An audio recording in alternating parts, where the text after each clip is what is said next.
Hello, animation fans, and welcome to another iAnimate podcast. I'm your host, Larry Vasquez, and you're listening to episode 68. In this episode, we interview longtime industry veteran Keith Lango.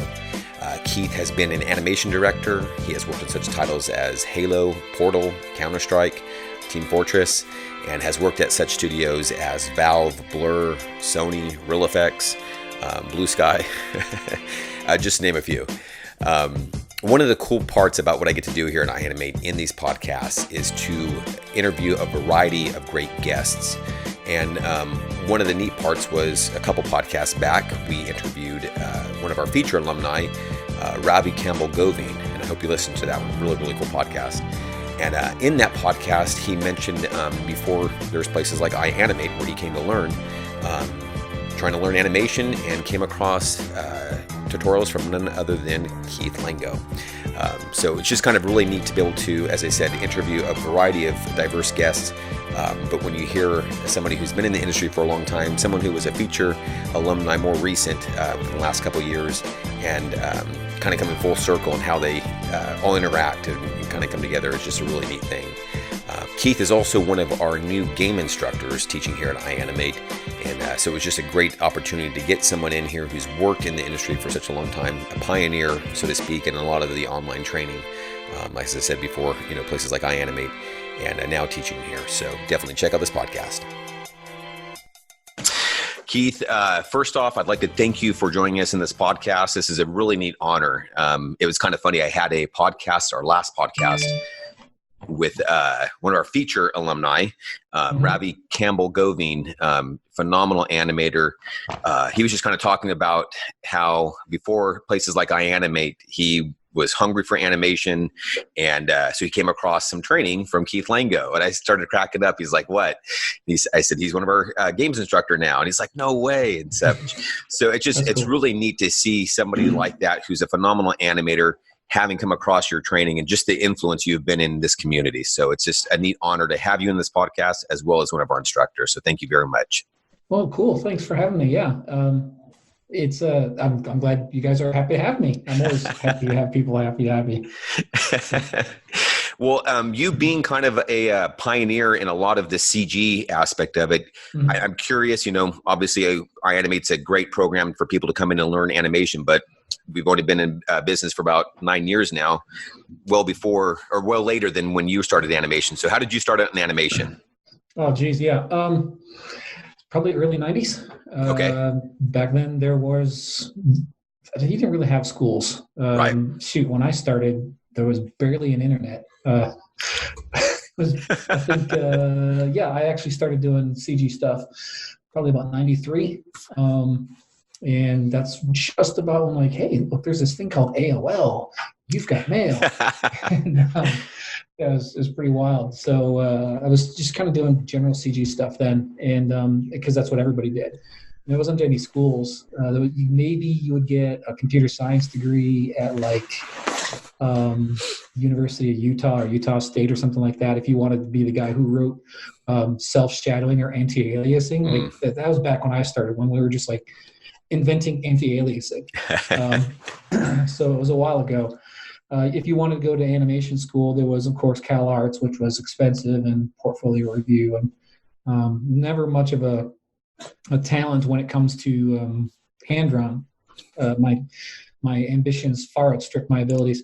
And so just stumbling across, I was doing some desktop publishing and working at the newspaper in the city of Rochester, New York. So it was at the big Gannett paper. I was working in the ad department and doing ad pay stuff, just whatever you do. And also doing freelance ads, print work, for color process and stuff for magazines and things. And then had an agent for illustration. So it was pretty cool. One young fellow came from Rensselaer RPI, I think. Anyways, up in upstate New York, he came and he showed this tiny little render. I mean, it was about the size of a postage stamp, no lie, of a golden Tutankhamun head. I was like, it was a glistening, and it was compelling as hell. I was like, oh my gosh, what is that? Because he's like, well, it's this thing with CG, and I'm like, tell me more. And he's like, but he was also a bit of a self-important DB about things, and really big time in people. And one of my big motivations for teaching early on was just how many people just big timed me when I was just trying to find stuff out. And back then, like I said, the knowledge about this stuff was so scarce. There wasn't anything. CG was in its infancy in many ways. Right. And you got to remember, Pixar started in 1988? Yeah, very late 80s. Somewhere around there. So I'm like, I'm not even 10 years after, the first thing they're doing, right? And I think they won their first Oscar in 88 or something. But anyways, it was not very far into it. And you had guys who were doing, flying logo work at the local,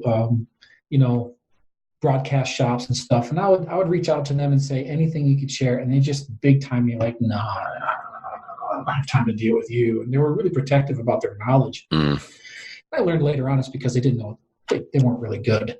It's just because, the only thing they knew how to do was push buttons on a turnkey system. They could run Wavefront or Soft Image on a Silicon Graphics machine that cost more than the house I grew up in. Right. Yeah. And it was so frustrating. So that was about when I started it. When I got that little exposure to the CG stuff, I kind of got a bug. I'm like, I can do this. Like this, I feel like I can do. Because it seemed like a good adjunct to the digital art stuff I was already doing. So took out a loan. My wife worked at the University of Rochester Medical Center as a nurse, so I got student discounts. Legit. Nice. Bought a computer, bought Strata Studio Pro, Infinity, and Photoshop 1.5, I think it was. Might have been Photoshop 1. And just started teaching myself, just making mistakes. And again, reaching out to people, trying to find folks to give feedback. And then there was this little community on AOL. It was like the Thursday night CG chat or something like that. And there's still guys out there from that original time. Oh, very cool. Around, like Steve Tukowski's still out there doing stuff with Sketchbot. And I'm not sure if Rick May is still doing things, but that was where Rick May from CG Character, forums was hanging out. And these are like old ancient names. So some people are going to listen to this and go, I remember that. And other people are going to be like, dude, what are you talking about? Might as well be talking about wagons or something. But it was pretty cool. We had started a little community. I was living in upstate New York. There wasn't any workaround for this stuff. So from the very start, I just started doing freelance over the internet, what little there was of it. So yeah, just there was no options. If you wanted to do it, you just had to go jump into it. I'm just going to do it. Yeah. How did you start kind of making your inroads into CG? Well, from there, start getting work from it and things of that nature. Yeah, man, some of those first jobs are really something. So you just do a lot of. I started incorporating CG stuff into my illustration work. Okay. From print, and that started to kind of be like I was starting to build up a portfolio of things, and I was really good at lighting, and shading and stuff like that. Like I can just capture that idea. And so probably I want to say 94, 95, I was kind of getting into some other stuff, and there was a guy in outside the Buffalo area where I was living at the time. He was doing model libraries for Lightwave users on the Amiga. And so he was selling these things on DVDs, CD-ROMs, even before DVDs, on CD-ROMs, and he would sell this is for architectural stuff, like, populate your thing with, chairs or lamps or whatever. And he just needed people to make stuff. So I was just making stuff. That was the kind of job where I had to bring my own computer to work. Okay. I had so little money. Yeah. I had to bring my own computer to work every day. Started doing, and I actually did like a couple of series of things. And then from there, I got a job at a company that specialized in training airport security screeners. This is back before 9/11. And they did worldwide. And the challenge then was these for clients they had Hong Kong and UK and Israel, where airport security screening at those places was really high end because they had issues. Whereas in the United States, it was always to the lowest bidder. So let's just say that the talent pool on which to draw for security screeners in the United States for the longest time was the bottom of the barrel. Gotcha. So they couldn't pass the training. So they had to turn the training from an academic exercise almost into a game. And so they hired me and a couple other guys. One guy did interface, and I made animations. We did like little game things so that people can learn like how to properly check somebody, how to pat them down, how to wave them over, like all the, and how to spot a thing in an X-ray. So I did like X-ray shaders way back before I even knew that there was a thing for X-ray shaders. So you're having to do kind of the whole pipeline. Oh yeah, the whole Gotcha. thing. Yeah, and that's how it was back then. I mean, it was pretty rare you could specialize in anything. Gotcha. It was really rare, actually. My first film job offer was as a lighter, not as an animator. Okay. Yeah. I think that was for Starship Troopers, the Verhoeven film. They offered me a job to be a lighter, but I wanted to be an animator. And so I turned it down, and I was making like little short films and stuff, and putting them up online. Like, this is pre-YouTube, so it's like I don't even know where I put them. But the stuff back then was all viral. Everybody, if you were in it, there wasn't very many people doing it, so everybody was hungry for something. And so I was doing these little short clips, little snippets, and I even made little short films. But I'd already seen by then like Jurassic Park, and then I think probably Toy Story was very at that time, right around then. And I said, I've always been a storyteller. I want to tell stories. I want to make things to life. There's a bit of a performance ham in me. So I thought I want to be an animator. So a couple of these short films caught the eye of some folks at Big Idea in Chicago. Yeah, I remember you working for VeggieTales. Yeah. Yep. And so they offered me a job to come in and work there. And very cool. It wasn't as an animator actually to start with. It was in their print division because of my illustration background. Okay, really? Yeah, they didn't hire me as an animator. When I got hired, it was the guys in the 3D design group that were finding my stuff, and the animators didn't know who I was. But it didn't take terribly long for folks to realize that's what I was probably better suited to do. So. Did you kind of figure that going in there? Because I mean, obviously, if you wanted to go the animation route, taking some more print type stuff wouldn't necessarily help you in that sense. So did you figure, hey, look, this may be a good in, and I'll kind of work my way over there? By then it was probably 98, 99. So I was feeling like I'm ready for to work at a real studio. Okay. Okay. So I felt like, hey, they're offering me more than I've ever made as a freelancer. And, we had a young family at the time. So it was like, hey, this is good. They're offering health insurance, and hey, it's something new. It's different. I really liked them. I liked the folks. They were super, super kind. And still some lifelong friends out of it. So it was just like, it's a good situation. Good opportunity. I don't know, yeah. I don't know if I'm ever going to get into the animation side of things or not, but if I do, hey, great. If I don't, I'm not unhappy. Right. But it only took about not even a year for me to get up into the animation studio. And it wasn't actually even on the VeggieTales. It was on the new property, 321 Penguins. Oh, okay. And okay.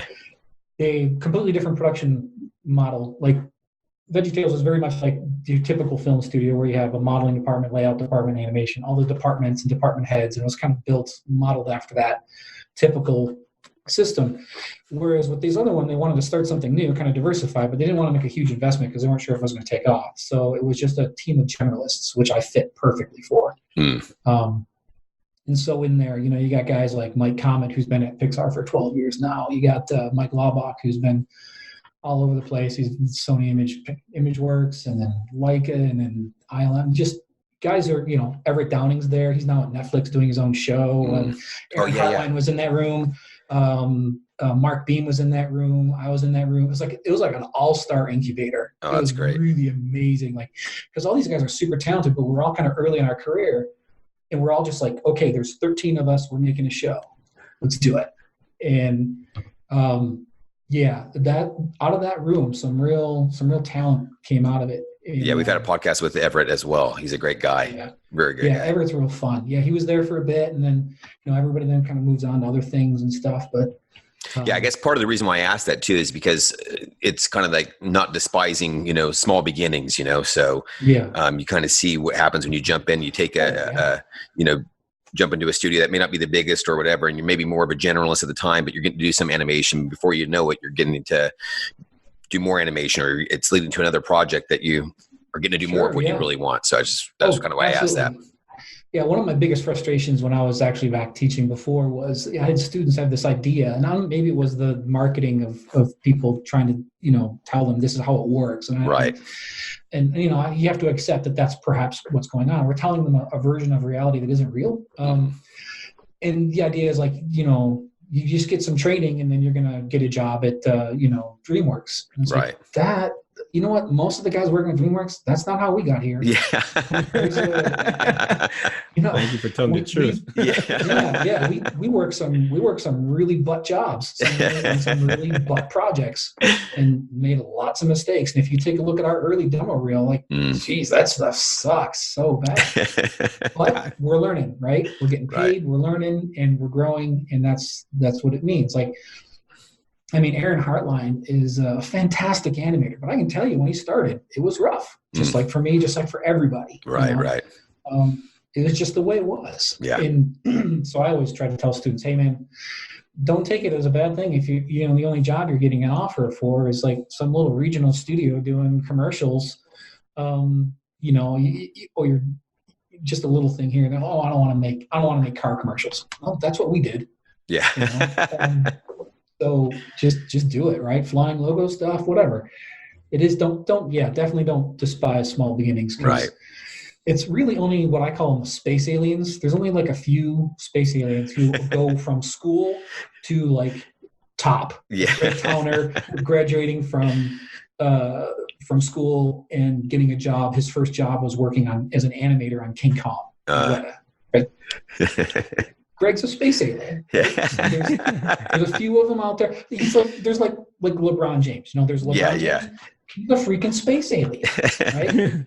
And then you got a bunch of other guys who can have nice long careers, who have to work hard, and maybe they're not going to be all all world. They're not going to be in the mention of the best two players who've ever put on shoes, but they can make all-star games. They can make a good living. Yeah. You got your James Hardens who are really, really, really good players, but their first couple of years are like they weren't that. Right. Yeah. So you just gotta know yourself, know the business, and be patient. Keep working. I want to jump in really quickly, I think it's a very important gold nugget, right? And that is those little jobs, logos, animating a car or helicopter, or the small things. You don't realize it, but it's a gift in disguise, because you're going to get your hands dirty. You're going to do a little something technical, or you can get time to learn. You're going to get paid to learn.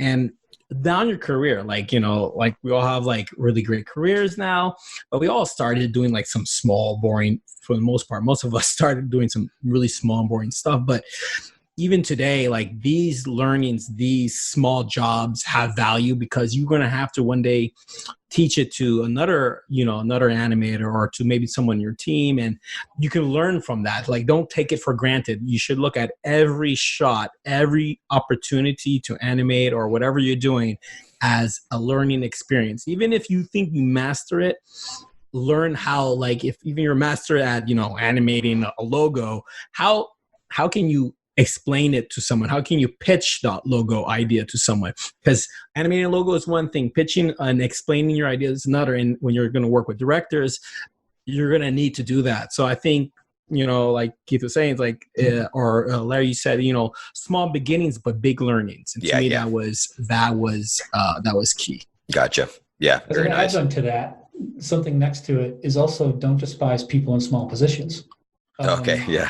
Because that's, one of the reasons why I was so put out early on was people did big timing. Who's this guy? I don't care. I don't know what they're doing now. I know what I'm doing. I'm still making a living doing this stuff, right?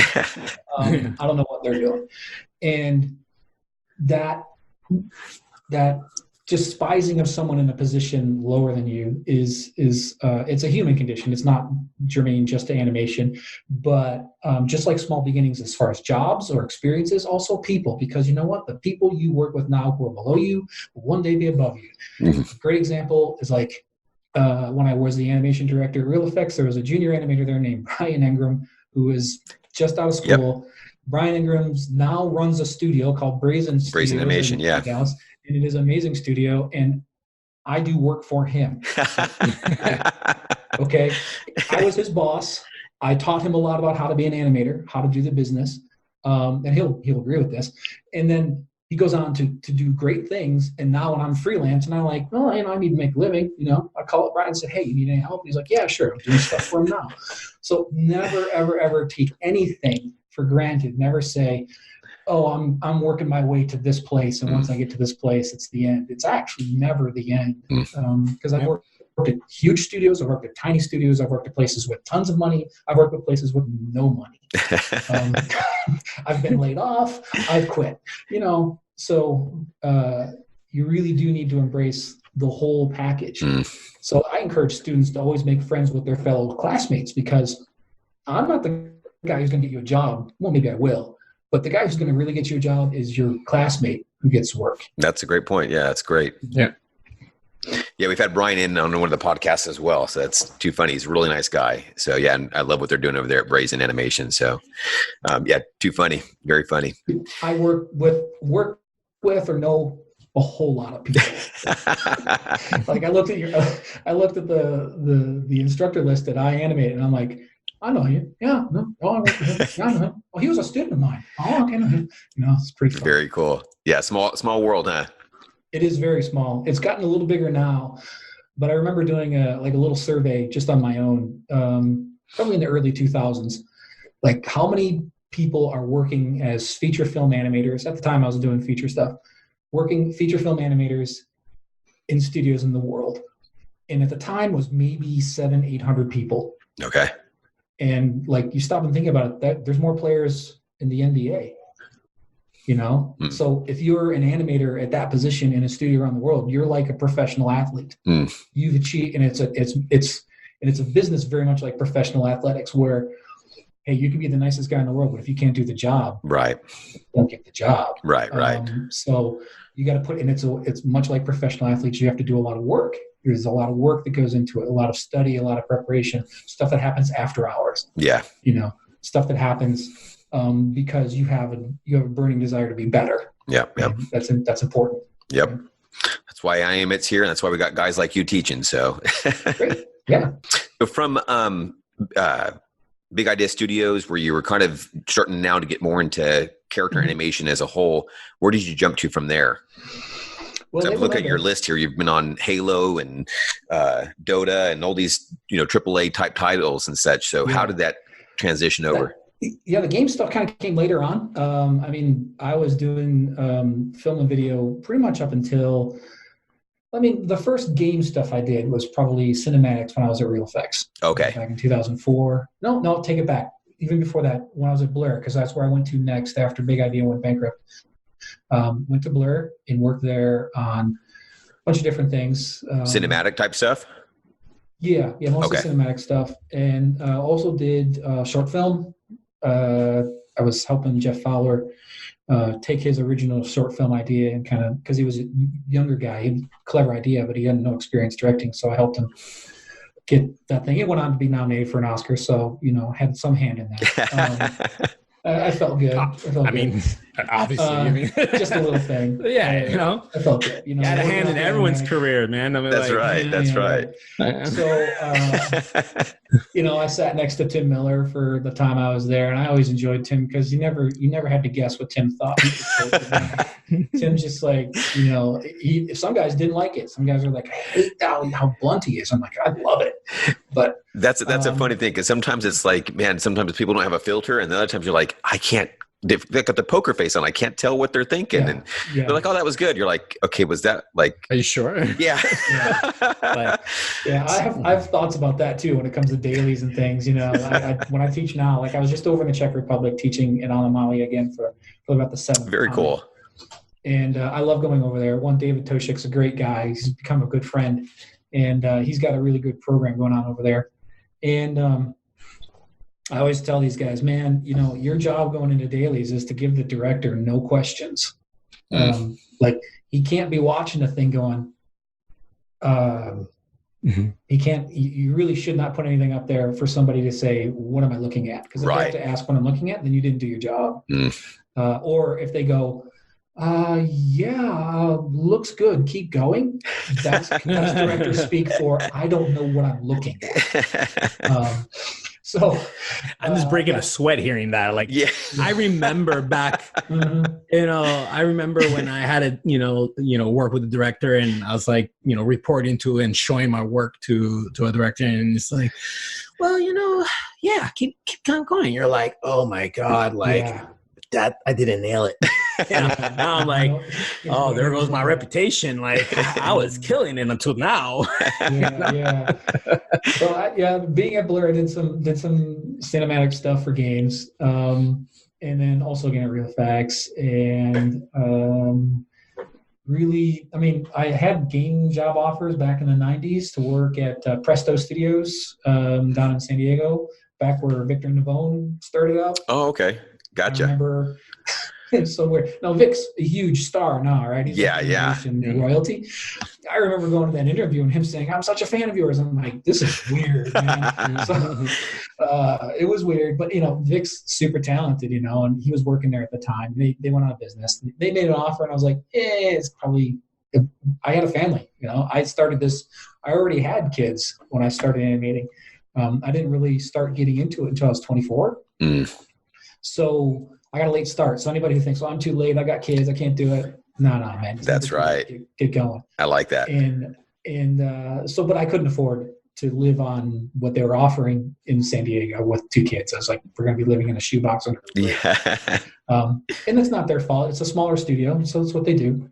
And that's just the realities. I had another job offer in, I want to say 98 at Sierra Online. In Oakhurst, California. Yeah. They offered me the job 6 months before they went bankrupt, and I had the feeling, I don't know if it was mine or somebody else's from somewhere, but I had the feeling I should just say no when they made the offer. It is beautiful. Like, if you've ever been to Oakhurst, it's like 5 miles from Yosemite. Oh, wow. You're living at 3,000 feet in the Sierra Nevadas in this little town, and we're looking at houses on Bass Lake. I'm thinking, this is freaking amazing. And then, when they made the offer, I'm like, I'm not feeling good about it. I said no. And 6 months later, they shut the doors. Which they needed you. They needed you, Keith. I don't think so. I think they had bigger issues than getting me to show up. So I've always kind of been around the game side of things. I didn't really get into the full game stuff until I started working at Valve, and that started in 2009. Now I've heard Valve interviews are extremely interesting and difficult. They're the best. They're the best because when you go into games, you're a developer, not just an animator. I just want to throw that out in everyone's face. I'm going to look at the camera. You're not just an animator. You're a game developer. That means you need to diversify and make sure you have more than one skill. That's right. That's why we created iAnimate games just for one of those reasons. Everyone thought it's like, I just need to animate and that's it. No, you don't. You need to know more than animation. And you see, I'm looking at this camera. You could zoom into the eyes, make it a little fun. I mean, look at these eyes. There's some of the students that took my class. They know how sweet and honest I am, right? Look at my eyes. You need to know more than these animations. Game development, right? Yeah. All right, there you go. Sorry, jumping on your. No, that's fantastic. Like that's exactly what Keith is talking about, and learning much different aspects. Even if you don't end up using those, you're well versed in how to learn these other aspects of animation and CG. Yeah, you should educate yourself and get a appreciation, understanding of other disciplines. You don't have to be a master of it, but be able to communicate with each discipline, because it will definitely help you in your carear. Yeah, that's my opinion. Anyways. Did we freeze? Sorry, Keith, man. It's all you, brother. You did kind of freeze a little bit. You got this nice stern look on your face. Okay, there we go. Back. All right, you're back. Yeah. Okay. All right. I didn't know what happened. I don't know if that was my side or your side or what. So from Valve, can you tell a little bit about the interview, or because you said you were familiar with games a bit, but you were primarily in more cinematics and feature type stuff. So how did that work for you getting in there? Yeah, I guess the best way to describe it is just their number one thing that they care about there. I don't think I'm speaking out of school. Is that they're really more interested in how you think, and how you make decisions, and that's super important to them, because everything comes down to decision making and how you prioritize not only your time, but you work on how you prioritize which battles to engage, which hills to die on, how you decide, which features to explore and which ones not. It also speaks a lot about how you collaborate. So, speaking to what Rick was saying earlier, I think the number one, aside from just learning a bunch of different disciplines, which does make you conversant with other people or other disciplines, you can speak their language, right? Which is way more important than people give credit for. But the other side of it is, I think the number one skill to master is the ability to learn and keep learning. And that's the number one skill to master if you want to be in animation for games or even in animation in general. But there are, like in the film studio structure, they do wall you off and they do sit you down in a thing. And if there's any problem with your shot, some technical director comes and whisks it away and magically makes it better. And then it may come back to you and it's like the problem's fixed.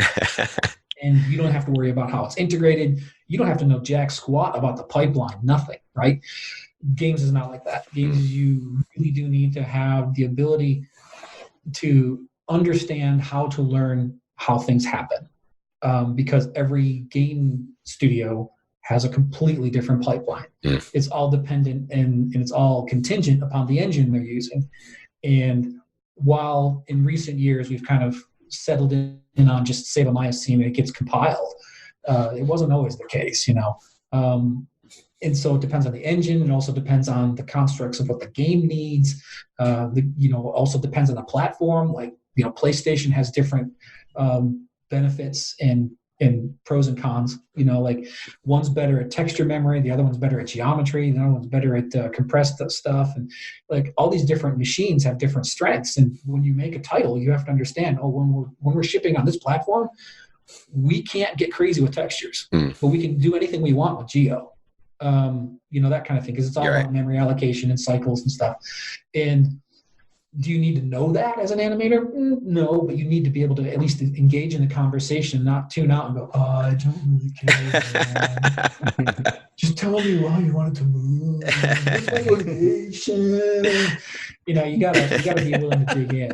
So, to dig in with the interview process was just putting you to work, and they put you to work. They come up with scenarios, and then it's up to you how you solve it. Gotcha. And how you engage how you engage the problem, how you think about it, how you talk about it. And they're really interested in people who have that capacity. That's not true of every place. But I think they had to do that there because there is no management structure. There's nobody who can come up and tell you your job now is to do this. It's all self-directed. Gotcha. And which has its own kind of chaos. And it comes like anything, you can look at it and say, oh, it's perfect. In this context, it's great. And in this context, it's like, well, that's a disaster. And you just have to learn how to navigate that, just like anywhere else. Right. But yeah, that was the fun thing about getting into it. I enjoyed the interview process. At the time, I didn't know Valve was hard to get into. I wasn't even really honestly interested in getting back into the studio business, because after getting burnt out after Real Effects and after DNA went under, I was like, you know what? I'm just going to teach. I had my own teaching online for a while, for about 4 or 5 years. Had my own business doing that. We moved to Brazil. We just like, I'm not doing this anymore. I don't want to work the overtime, the crazy demands. The studio life had just pretty much burnt me out. And so we moved to Brazil, and we were doing water filters in medical clinics in the bush with people. And I was teaching, animation to pay the bills when we lived back in the city. I'll just do that. And when we came back to the States, just a friend of mine, Mark Beam, he was up at Valve. He just reached out to me and said, "Hey, do you have that script?" Because we were always like doing little mail scripts and stuff and sharing them like little tools. He says, "Oh, I can't find this little geo proxy thing we made back at DNA. Do you have it?" I'm like, yeah, here it is. So I sent it to him in the email, and he's like, "So how's Brazil?" I'm like, "Oh, actually, we're back now." He's like, "Oh, interesting, cool. Well, you're on our list of people we'd like to talk to." I'm like, okay, wow, cool, I guess. I guess they had that at the time. I don't know. I wasn't super into like what they were doing. I knew about Team Fortress. And I remember Half-Life, although I didn't remember enjoying playing it. I know that's like, you might make a lot of people mad. And say, how can you say that? Like, it just wasn't. I guess it wasn't my jam. I guess, but I understood it was groundbreaking at the time. I was like, this is really, really cool, but it's kind of not my bag. I'm weird about games, and that's fine. So, anyways, I was like, yeah, that's pretty cool. And at the time, I was still doing the teaching, and I wasn't sure I wanted to get back into it. And they said, well, come on up. We'll have an interview and all that jazz. And looking back on it now, looking at some of the emails they sent me, they're like, all trying to prepare me for the interview process. I was like, yeah, whatever, right, cool. Okay, fine.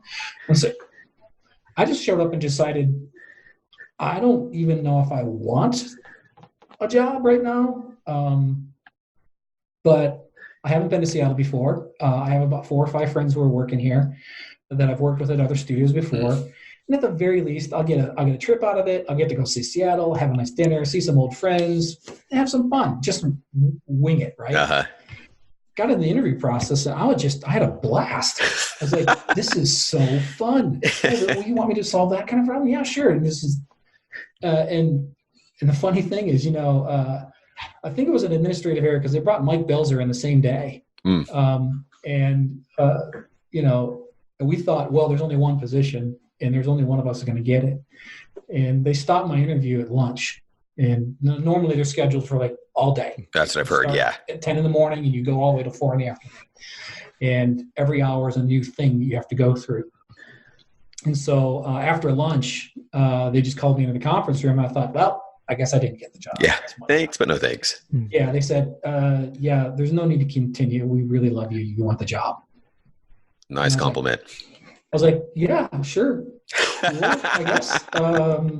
Let me go home and think about it.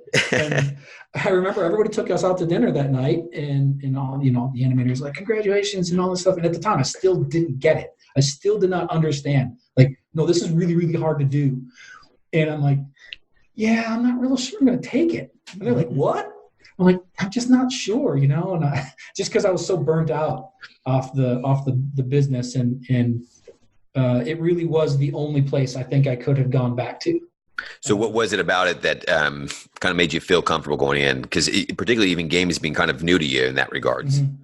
Was it something? That part was just like, oh, cool, I get to learn something. Okay. I get bored. Like if you ask me to just sit down and do feature animation now, I got about 2 months in me before I'm like climbing the walls because I just want to learn something. I want to. My brain likes solving puzzles. Gotcha. Not for games, but just like I like solving problems. I like taking a look at a set of circumstances and a set of tools or a set of ways people do things and thinking, well, how can we do this differently that gives us results that maybe we're not getting now, or it's just a different mindset. And it's kind of half technical, half artistry, kind of in that weird in-between world. Right. I feel like I'm the I feel like I'm the ferryman on the river Styx, between the artists and the technical guys. So learning was the fun part, but the thing was just understanding, like talking to my friends and saying, just be honest with me, like how bad is the work here? Like, do they kill you? Like, what's the overtime like? What's the crunch times like? Because that's what was even now most concerned about. Yeah. And I'm like, I'll work in Home Depot before I kill myself again, because I just didn't want to. There's a certain point where you can do that to a point, and then you can't do it anymore. Right. And after 20 years of it, I was just like, I can't kill like that. But I got some reassurance that that's not how it was, and it bore itself out. I mean, it's the longest I've ever worked in any studio. I worked there 9 years. Okay. And it was a great experience in many, many ways, a super wonderful experience. I did work some overtime, but it's because I decided to. And that was the most empowering thing about it, was being able to say, okay, I understand what we're doing as a team. As a team, I understand we have this thing we're trying to accomplish here. You know what? I don't mind. Let's go ahead. This week I'll put in some grind. I'll make it up to myself later. And that's what we did. You just make it up to yourself later. I didn't have to do this weird little thing like asking permission for days off or just hoping that they give me a small bonus to compensate for the blood that I poured out. It just wasn't that. It was, you make the decision. And I decided, so I probably worked, I don't know, I want to say maybe 15, 20 days of overtime in 9 years. Any favorite titles you worked on during that time? Oh, my favorite thing of all was Portal 2. Okay. I was one of 3 or 4 animators on it. And so, the co-op bots, the way they move and stuff, the idols, worked all that stuff out. Was also a rigger on it, Okay. So, because we had Tristan Redford, who was an amazing artist. Like, his guy is freaking amazing. Like, everybody at Valve is amazing, pretty much.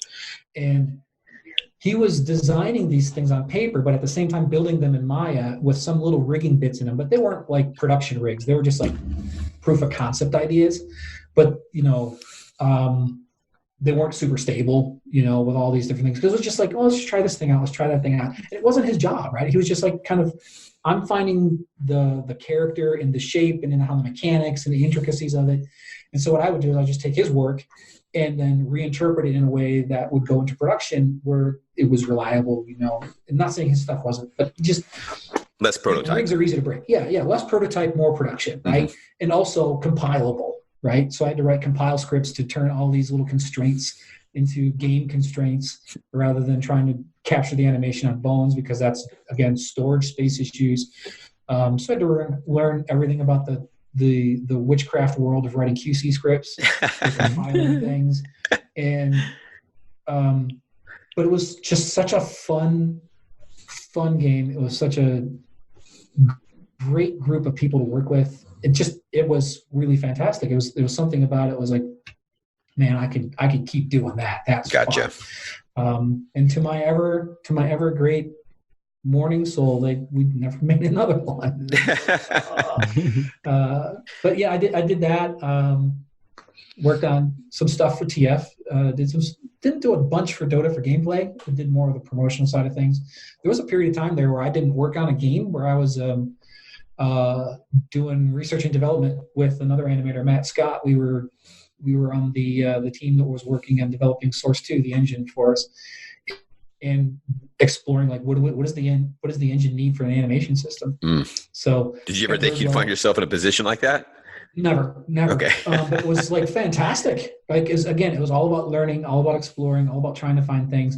And it was really just, it's 2 guys who are animators, and we're in a room with a bunch of high level programmers, and we're just like, we're on their level, right? Not like at their level, like we're building features and stuff. Right. But nobody looked at us like, oh, you're the junior bacon cheeseburger version. You're like, we're co-authors in this thing and how it works out, and coming up with the rules and stuff like that. And then also talking with them about how the interface should look. And, so there was other people kind of mixing in and out of that stuff. So I did that for probably a year, maybe a year and a half. There's another year in there where we got a Vicon motion capture system, and because Valve does not have departments, we did not have a technician to run it like most places. So Aaron Halifax and I, another animator, we looked at the system and defined a bunch of scripts and macros and a process so that it could be a single-use system. You can come into the Vicon room, like big system, and if you can basically follow directions on a video that plays on the thing, and if you can click buttons and you can read English, you can run the mocap yourself. That's and awesome. So it became, so I focused on the Maya side, writing scripts to integrate that. And he worked on the Vicon Blade side because he was more familiar with that, or more comfortable with that. And between the 2 of us, we made it so that you can come in, ROM yourself, sync the thing. I mean, there's a lot of very technical stuff to a Vicon system. We made it so that a single user could do it, and animators use it. And it became like what I call 3D video reference. Gotcha. Because you get this stuff and you bring it back in, and by the time you're unsuited and put back in your street clothes, you go back to your desk. There's an email telling you where your data is, and you go grab it. You bring it in, and I wrote some tools in Maya to help people integrate it and stuff. And I'm kind of been messing with that now, even expanding on that idea now that I'm not there, but expanding on it with like personal mocap suits. Like the class I just taught in the Czech Republic, we had a Rococo suit, which the guys out of Sweden have these little, they're kind of like what Accents used to be, the gyroscopic suits. They're not optical, right? And so these guys, Rococo, they make these suits for like $2,500, which is like, that's different than $1 million. And we had the students playing with it, and I wrote some scripts for to have them kind of treat it like, hey, just treat this like your 3D video reference. Bring it in and hook up your rigs and use these scripts and tools that I wrote to kind of make it and turn it into a blocking thing. So instead of having this dense data on all this bones at 120 frames per second, it is the frames that you choose on the controllers on your rig, and now it's a blocking pass. Gotcha. Now go. And the students loved it. And so I did that for a while at Valve. Did some video work too. Worked on the video team where, shot the big giant international tournaments, with a red camera, and I did color grading and editing, and just like, it's a place that was like, it reminded me of being back at Big Idea, back in that little room with those guys where there's just 12 of us and we got a show to make. Got to do something. Okay, you do this, you do this, you do this, you do this. I'll do this. We'll help with that. It was just like this sandbox, and it was just a sandbox with a freaking ton of money as a company, right? And it's just like, there was no resource. It was just like, I worked for so many years at small studios. I finally get to a place that is, and I'm like, I'm sitting there trying well, I'm not real sure. I mean, my whole life I've recurred, well, I'm not sure. And they're like, just get it. Like, we were up in the mocap room. I'm like, well, we're probably going to have to do, maybe get some of these things. And it's like, oh, okay, cool. Here's a credit card. Go get it. I'm like, sure, I'll spend it. But it wasn't just spending it to spending. It was because it was like, it was a possibility, right? And it opened doors, and it made the whole thing better. So that was really the fun part about it, just being able to dive in, make new things, try and use things in different ways, put square pegs in round holes and see what happens. Yeah. Now, Rick, from your experience, I'm hearing this is a very different experience. I'm assuming from studio to studio. Yeah. What do you hear that's similar from studios that you are familiar with and worked with, and maybe what's different that students or artists can kind of, as they're getting used to or jumping into games that they would might expect? All right, so I'm going to say something, and I'm going to ask the question again, just to make sure that I'm going to say something. And hopefully, that's what you asked. If not, I'll ask the question again. Okay.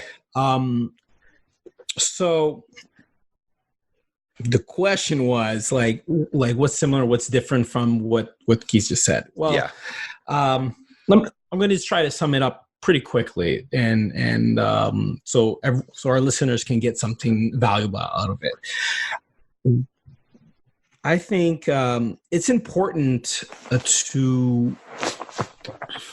one is important to learn, and we're going to talk. Obviously, we're on, we do a lot of training, but learning is really important. And Keith mentioned that it's like, don't lose that, because you have to have that mindset to want to learn if you want to continue a long career and even improve your career. So you're going to have to want to learn and be open to ideas. So who you're learning from is really important, and what and how you learn is also important. The things that I find that are really interesting. So every studio is different.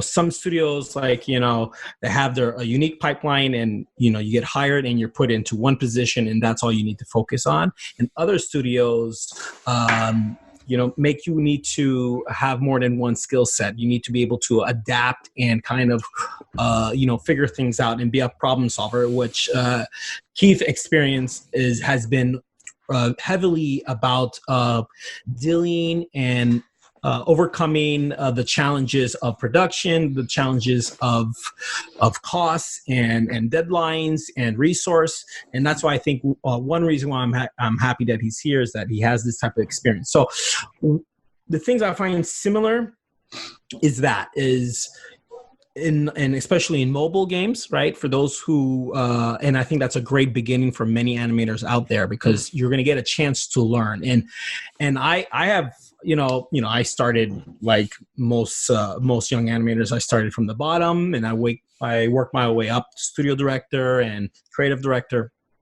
But I appreciate all the small learnings, and I appreciate all those young artists. Doesn't matter if you're artist, program, VFX, doesn't matter. I appreciate everything. But what is different from these two type of studios is what you're exposed to do and what you have to do.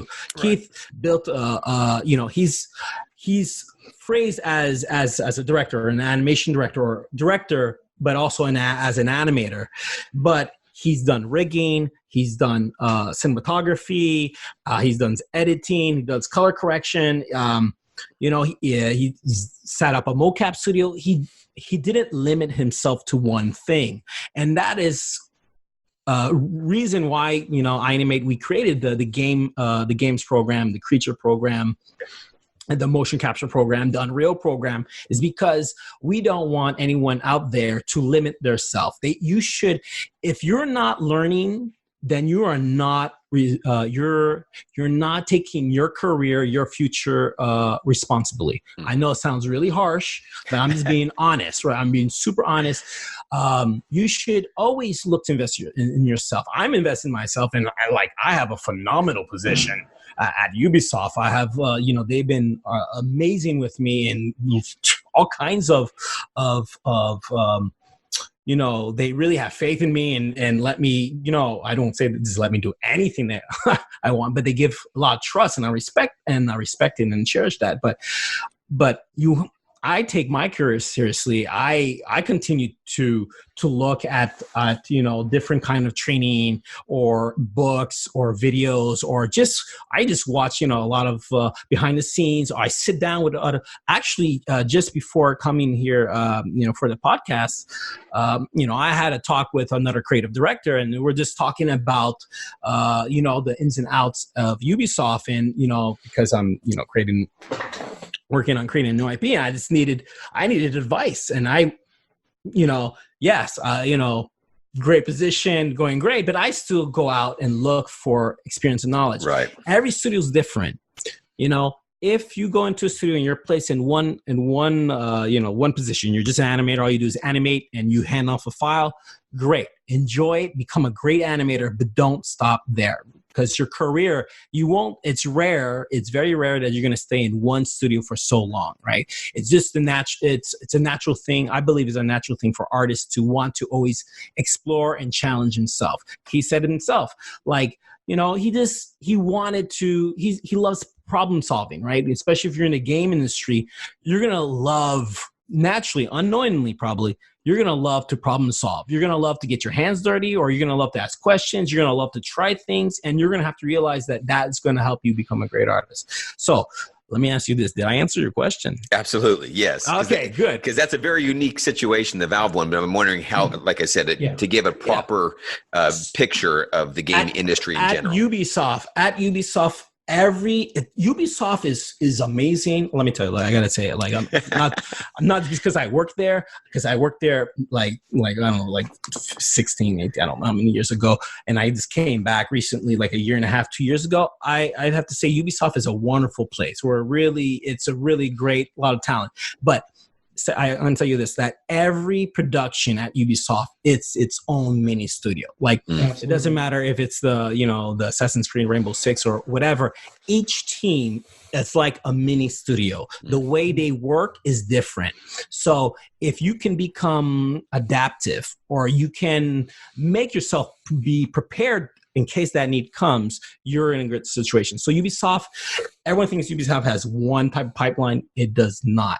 I go to one team, look at their work. It is totally separate. There's a team that's doing some great work, and they're a smaller team, and they don't do just one thing, right? An animator could rig and could do some markups and technical setups and graphs, what we teach in Unreal class, and on a huge giant project, an animator is just dedicated to one system. He might be just working on cover, and another animator would doing combat. Another animator will do, like the Living City. So it's every studio is different, but I could say from Ubisoft, every production is different. How funny. And you're gonna throw you. Yeah, at Valve. I mean, there's a few instructors that used to work at Valve. And they come from Valve, and I visit Valve, and I have to say Valve it's pretty amazing, and I really appreciate the mindset where, like you said, it's like they give you a sense of ownership. You are responsible to deliver. You work like. No one gives you no one's from what I remember, no one's really saying you need to do this by tomorrow. It's really like you commit into trying to bring something great to the table. And, if you find something that's you guys going to work great, you could work for a period of time with that person to develop something. Yeah. I like that mindset of like, hey, do what you need to do. Right. Just do it. Like in film, the production of a real, triple high-end quality film, $200, $300 million film or whatever, maybe 10 million. The production pipeline is totally different. You animate, you go in, you get your layout, right? Sometimes your layout is completely done. You see the character moving on screen. Your camera work is completely done. All you need to do is make sure the audio is up to date, and you animate to the audio. Obviously, your laser focus on 15 frames, 120 frames, or 300 frames, 900 frames doesn't really matter. But your laser focus on performance versus on some products, your laser focus on the giant picture, meaning you're in a game. Doesn't matter if it's triple A or mobile. You're focused on how it feels, how it looks, how the input reacts. Responsiveness, yeah. Yeah, the responsiveness. That all is what I think people need to take away from.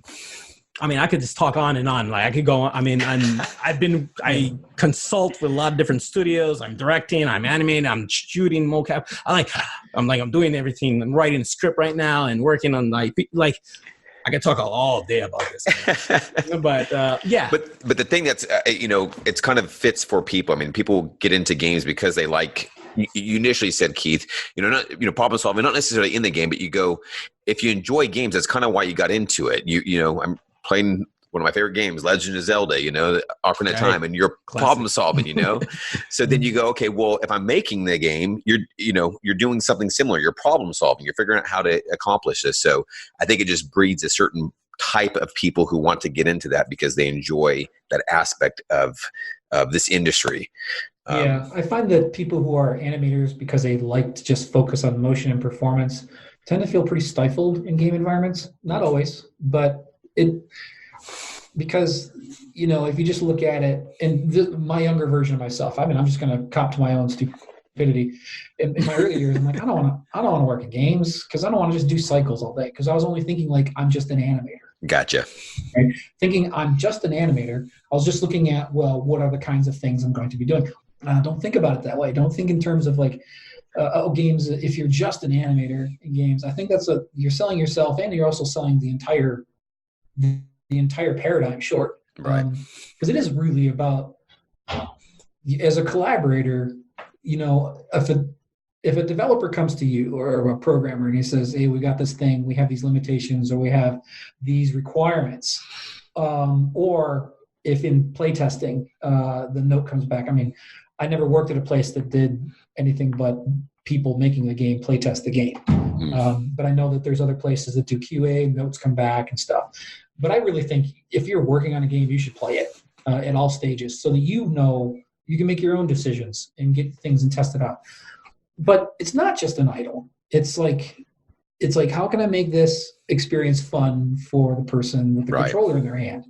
And that's a different mandate than how can I make this arc beautiful? And if you are fixated on how can I make this arc beautiful without understanding what that arc even means to communicate what's happening in this environment to the person with the controller, you're missing the boat. Like you may be in the water, but you're not on the boat.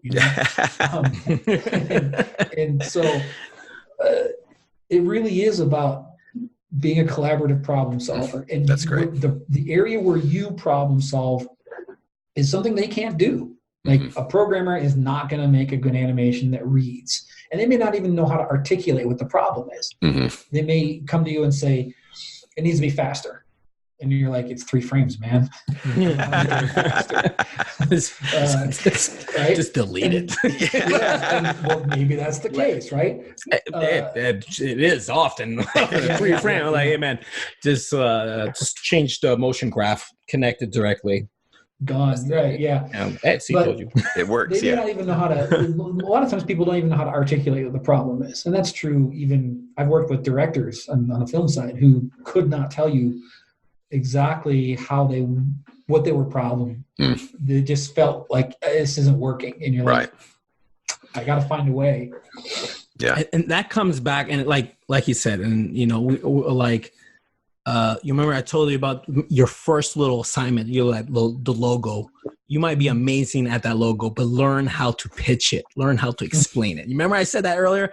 And that is key. Like, you think that little logo is just a logo. No, it is actually you potentially learning how to be a senior animator, a lead animator, a supervisor, an assistant director, or a director, or someone that create, like, is going to be able to pitch something, like explain how to explain. Yeah.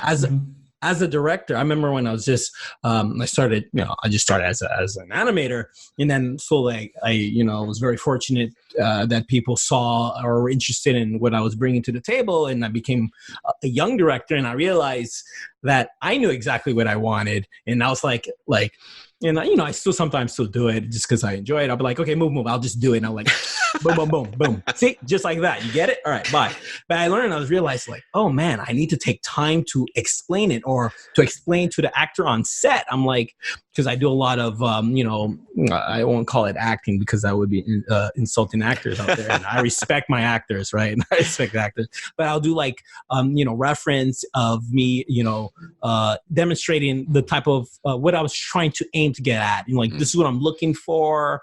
And I'm like, here, like that, and I didn't verbalize it or use, a certain, there's different directing methods, but, use verbs or keywords or paint the tone, the picture for the artist to be able to immerse himself, or, respect the trust that I have with act. Like, I didn't know that until I learned it. And these are things like, I actually learned that when I was training animators back in the days at Ubisoft, before iAnimate used to train animators. I didn't realize that I was actually learning how to teach and train people, but I just did it. And then I realized, so don't take those small things for granted. Just try to be the best version of you. That's, I think, if I could sum it up, try that and strive for that. And when you fail, enjoy it, because that's a learning. And when you succeed, enjoy it, because that was a learning that worked. So it's a mindset. Keith, what do you, this is your first term here. We're kicking off actually this week.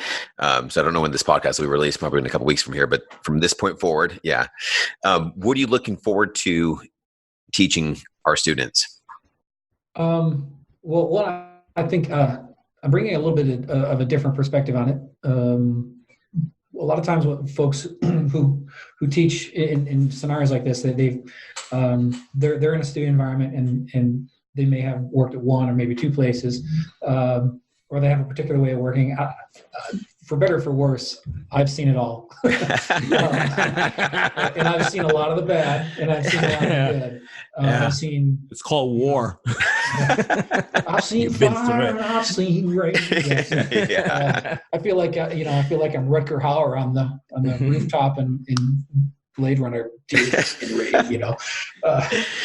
But no, I've got a lot of different. I've worked from everything from where I had to bring my own computer to work. To a place where they give you a credit card and say, "Don't worry about it," and they're both fun. And they're both fun for their own reasons, right? Yes, they are. I enjoy teaching. I've always had that thing, because teaching helps me understand. It helps me break down what it is I do, so that I can make a process that works and is reliable, although not rigid, but as a starting point. When I was younger, I used to think, well, the things I've discovered in my teaching, these were rigid things. And then as I've gotten older, I realized, nah, a hammer is a great hammer, but it sucks as a screwdriver. So, and the vice versa as well. So, I mean, way back in the late 90s, I was doing tutorials because nobody was doing it. Yeah. And we were all like, every one of us was lost. And I just had either the chutzpah or the lack of self-awareness and intelligence to realize that I'm not that far ahead of everybody. In fact, I'm not very far ahead at all. But I have found a few things. So let me share with what I found. Gotcha. And it was like putting a glass of water in a desert for a lot of people, apparently. Yeah. Because I know I'm not supposed to, like, I'm raised to be a humble guy, but I'm also told don't sell yourself short. And honestly, there's an entire generation of working professional animators right now. We're there because somebody put a glass of water in a desert. Yep. And so that guy was you. I put that out there. Yeah. I was one of them. That's what I thought, like I said, was just so cool when I knew we were trying to set up the podcast with you, and Robbie had brought that up, and he didn't know, obviously, that you were one of our instructors, and for him just to mention that. And like I said, I mean, I've been in the industry long enough too. Your name is synonymous with early stuff in CG. So yeah. I feel like weird. It's weird, right? And now I'm, I'm not that old. But right. but CG is, fast. Yeah, absolutely fast. And it grows so fast and it keeps evolving, which is another reason why you got to keep learning. Yep. Because if you're going to be rigid about certain things, like, again, in the early 2000s, the idea of working with motion capture was like, go ahead and shoot me now. Right? Now I'm like, motion capture is fun. Like, I want to use it. And the idea of authorship, having the ability to own it, was probably the biggest thing. I didn't realize that's what I was losing, but so what I want to bring is like this 25 plus years of seeing everything. Gotcha. From the low to the high to everything in between, to stuff that worked to stuff that didn't work, stuff that I can bring from all different kinds of environments. I mean, I use examples of things I've learned when I was with people who were illiterate in the bush. And because we had to explain to people, here's how you use a water filter, because it wasn't like just like there's a way. Here's how you maintain it. And like you have to explain this stuff to people who can't read, right? And can't write. And it's like, okay, so that adventure of, I like seeing people get it. Mm-hmm. Yeah. It's like, and I have to say quickly, I'm really happy and I'm thrilled. I'm thrilled for the students I'm going to say two reasons, and then I'll give back the mic. Is first reason is because iAnimate is very personal, right? I believe in if you can help others grow and do well, it's going to have a wonderful positive impact on their careers, on their future, and even potentially their families. Sometimes I get artists that come to do my masterclass or some of my training or some of my coaching, and I know that I'm not just training them, I'm actually having a positive impact on their careers and in their future. And Keith also has that passion, like, I want to help others. And that's really important to myself, to iAnimate, right, and all our instructors, that giving is really important. And the second thing is really important, which I don't think many students or people realize, is that we are at a new transition in our industry, right? We have we have AR, VR, and oh man, I just had a brain fart. When you can. What's that called? A deep fake, right? Deep fake. Yeah, that right? Deep fake kind of that type of technology where we're talking about how Will Smith, how they digitized him, how he is owner of himself, his digital, his data, himself. Like, we are in a new transition when it used to be 2D, and then it was 3D, and then mocap came in. There is on the horizon some new stuff, right? And I don't want to say too much in case there's something that I might do and use, but there's a new horizon, and you need to realize that. And all the animators that are like super focused, like, I just want to do film, or like we're getting so close to closing the gap between film and games and making it real time. right? So consider that possibility from 2D to 3D, then from 3D to motion capture, and then from motion capture into what is the future? Is it real time? What is it? It has yet to been set in stone, but you should, and I'm saying this with all the love, and again, I'm looking at the camera, call me, invest in yourself, do something, take a workshop or read a book, do something and invest in yourself. Take care of your career, take care of your future. Yeah. So yeah, that's it. I dropped the mic. Yeah. So yeah. Absolutely. Keith, we really just appreciate you. Like I said, again, just getting you in here on this podcast, but also teaching and taking that knowledge of 20 plus years and being able to disperse it to many other people. So thank you again for the podcast, as well as being in our instructor. I'm humbled, and thanks for having me. It's fun. I could rattle on about this stuff all day. We'll have to do it again then. I got a million stories, man. If you ever just want to sit around and just shoot the breeze on like stuff, man, I could go on for hours and hours. It's been an adventure, and I'm honored to actually have a chance to help some people maybe begin or further their own adventure. Awesome. Because I've actually done some pretty crappy jobs. I've ripped asbestos out of condemned buildings for dollars before I got into this business. I've shoveled poop for this, literally. So this business has its ups and its downs, but I'll tell you what, the ups are pretty cool, and the downs still ain't bad as shoveling poop. Right. Well, thank you for that closing line. I do. That's a great way to end this. All right, gentlemen. Thank you so much. Thanks.